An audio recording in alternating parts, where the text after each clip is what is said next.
Hey, what's up, guys? Thanks for tuning in to another StarCraft 2 broadcast. My name is Inaris. Today we're here beginning a best of series between IMMvp, spawning as the red Terran down in the bottom right position, against the blue Zerg SlayerSCeLLa up in the top right. So, Tal'Darim Altar, very macro-oriented map. I'm hoping we're going to see a nice, long, drawn-out battle here today between these two players who probably really don't need any introduction. I mean, both of these guys have been with the StarCraft community for quite some time. Slayers, of course, SCELLa, is a former member of Team Wera, so whenever I think of SCELLa, I would just think SCELLARS. It's just one word. That's his name. I mean, that's who he's always been to me. So I'll probably at some point call him SCELLARS, not even really realizing it. So I do apologize for that. Now, this is a TvZ, as I mentioned before. This is a break from the Protoss monotony that we've seen on my channel recently. And again, I do kind of apologize for that. I think it just kind of tends to happen because that's the race I play that I've really become accustomed to over over the period of time.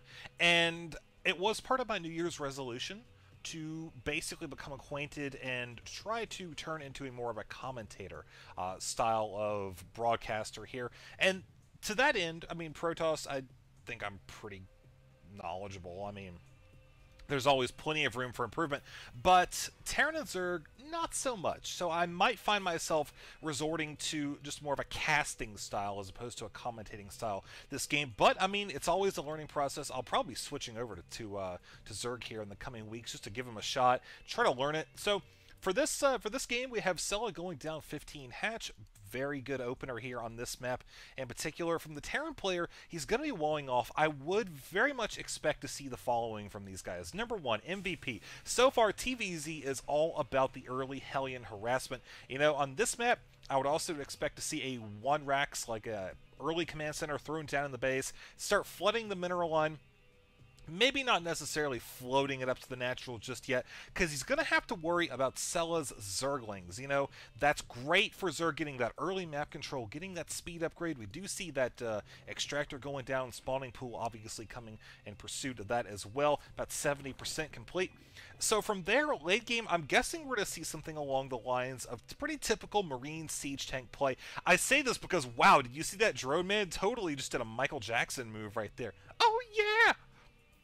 That was totally my Michael Jackson impression, but he's doing a little bit of a panic response, that drone was, to seeing, oh my god, there's a bunker! Not really panicking per se, but that's what the drone was probably thinking there. That's why he did the dance move. So, Marine's going to be coming in. Will he be able to actually make it to this bunker? Oh, drone's coming in pursuit. Will he make it in time? Clutch moment. Oh, he kills it. Last second save there. Fantastic play by SCELLA as the second Marine's coming in now. The Overlord spots it. The drones will try to make their way in here. This thing is going to start burning here in just a second. He's got to watch out with the SCV repairing, though. It will actually be able to take out some of these Zerglings, and these drones will start going down here in a moment as well. Yep, sure enough, the bunker is burning, though. So focusing down... Okay, there we go. Focusing down that drone. And now this one. This queen here, though, I think we're going to see it mopped up. Yep, that SCV was taken out. And we are good to go here. So what I was going to say earlier is I would expect to see Marine siege tank play, since the proximity of these two bases would make it very nice for MVP in particular. Nice micro, or nice stutter step attacking, by the way.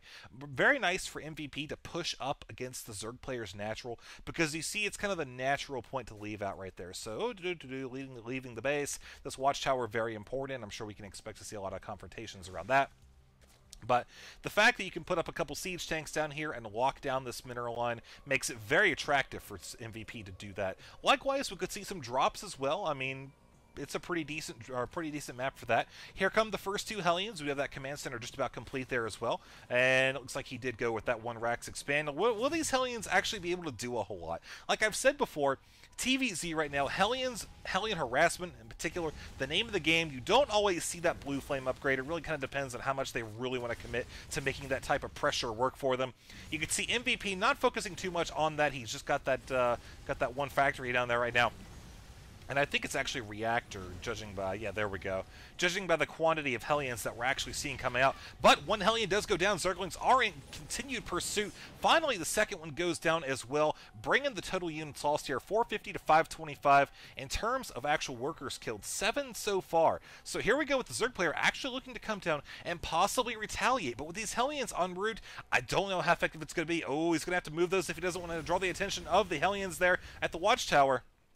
Actually, having that Zergling, I think, bought them just enough time for them to actually get around and head down to the Terran base. We can spot both of the depots are down. We don't see the Terran player lifting them up. Oh no, he's got Zerglings in the mineral line now. He's going to have to do something with these Helions, either bring them back or try to counter up there and do equal amounts of damage. He does have the Marines here as well. He is choosing to bring these Helions back and try to deal with it. Oh man. We can just take a look at the results now. 700 to 750, so that did even out just a tiny bit. But that expansion is going to be going up for MVP now, and he's got 2 additional barracks just finishing up there. Actually, one of them's got that Tech Lab add-on. Very likely to see STEM, hopefully combat shields here as well. Now, a Roach Warren going down. Well, Roaches generally, you know, they're good for defensive purposes. You can use them to bust into a Terran player's base. It's kind of difficult, though, later on, because the fact that, well, Marauders obviously rip them up. Marines can do quite a bit of damage as well once you get that STEM upgrade. Combat shields, going to expect to see that soon as well here. So now with these Zerglings going around, very interesting choice that he actually sent them out far like this. I think he was trying to avoid any Helion patrols. And now we see the Zerglings coming in here. They're going to do a decent amount of damage, focusing down the Marines first. Good idea on that, as the siege tank, you know, that's a high priority target, but you're not going to do a lot of good when you've got all those Marines tearing you up every second. So you see, he did a decent bit of damage, taking those out. And now we actually have some Helions coming up here as well, trying to do any damage that they can while those Lings were running down here. So effective counterattack coming from both sides. Total workers lost so far, 14 to 6. Very interesting harassment there coming from both sides. I'll try to do actually a picture-in-picture there to catch that moment, since I can't have them both on the same screen at once with the in-game camera. Now moving along here, Zergling's going to be coming down. Once again, another counterattack with these depots coming in here. You know, the clock is ticking. You know, he's going to be checking for this third expansion, basically to see if the rocks are destroyed, and then heading down, kind of poking around here at the natural. What's he going to find, though? A lot of splash damage catching him, so he's going to have to spread out, or maybe just at least send in one scouting Zergling there to kind of take inventory of what is actually available in terms of defenses. So going into tier 2, going to arrive there probably about the 11, a little bit after the 11-minute mark or so.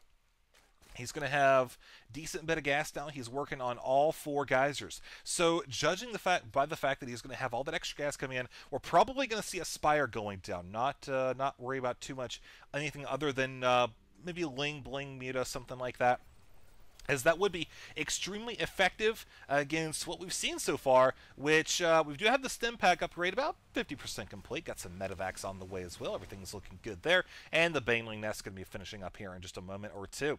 He is continuing to drone up, which, I mean, at this point, very smart decision. He's not really coming under any sort of heavy pressure here. He's got the one Scoutling basically just to keep tabs on the main front door. He's going to run up here to his death, splat on the ramp. Oh, that's just not even fair. But as far as units go, we see there's no more Helions on the field, so not really going to worry about that at all. Just continuing to produce those siege tanks, Marines, medevacs as well. 38 to 46 in terms of the harvesters right now. 14 Zerglings, and of course a Spire is coming right now. So MVP moving out now with a drop. It will be running close to this watchtower, which might not be the best move. Is he going to spot that? Oh, just barely out of range. Visual range of that tower, so we are going to see that move in here. The Lings are already in position. I like the placement of that spine crawler as well there. Oh, but the Zerg player sees that, so it's only a matter of time before these Marines are taken out. Of course, I think that MVP knows this, so yep, he's keeping that dropship real close, despite the firing coming from the Queen. Able to get 7 out of 8 Marines out of danger, so that's pretty good. As far as units lost goes now, 15 to 1675, and oh man, MVP moving out now. You see that the combat shield is not quite complete. That speed upgrade for the Banelings is on the way. One thing that's important to note about the Marines, I think I've said this once or twice before in the videos, but you've got to watch out for those Banelings when you don't have that combat shield and you don't have any medevacs here, because one stim will make the Banelings able to one-shot your group of Marines. So very important to keep those tucked away. You see, they are nice and tightly packed up against the ledge right now, which would be kind of difficult for him to defend against Banelings that were coming in right here. But now we see Zerglings trying to come in here, counterattack from the rear. Not going to be able to. The Marines, for the most part. Oh, here we go. Giant attack. Banelings taking out a lot of the Marines and siege tanks, splash damage all over the place. Not quite enough damage has been done, though, as these Marines up here just took out 2 queens. The blood splashing everywhere. Those 2 tentacles waving around. I don't even know what body part that came from. But with the continued drops from MVP, keeping the pressure here on the natural, we're going to see that worker count go down, down, and down some more. 44 to 38 right now. The income definitely plummeting here as a result as well. Zerglings, oh no, Zergling versus Siege Tank, not what you have happen at this point. While the pressure continues here at the natural expansion, more reinforcements coming up for MVP. Muta's finally able to mop up some of these Marines. The medevac going to try for the Siege Tanks as well, but the Marines are running here stemmed up. Are they going to be able to take out any Mutas in time? 1 Muta goes down. Oh, 2 of them goes down. Well, that second one just dropped in about a half a second there. These Mutas are trying to get the Siege Tank. Nice catch there by the Muta, who has 2 health bars left. 46 to 41 now for workers, and as far as units lost goes, resources rather, 54 to 68. I keep saying units lost because it's the units lost tab, even though I'm trying to refer to the resources lost so far. But we do have a couple Banelings morphing in. Got a few SCVs, looking pretty good there. A whole bunch of Marines.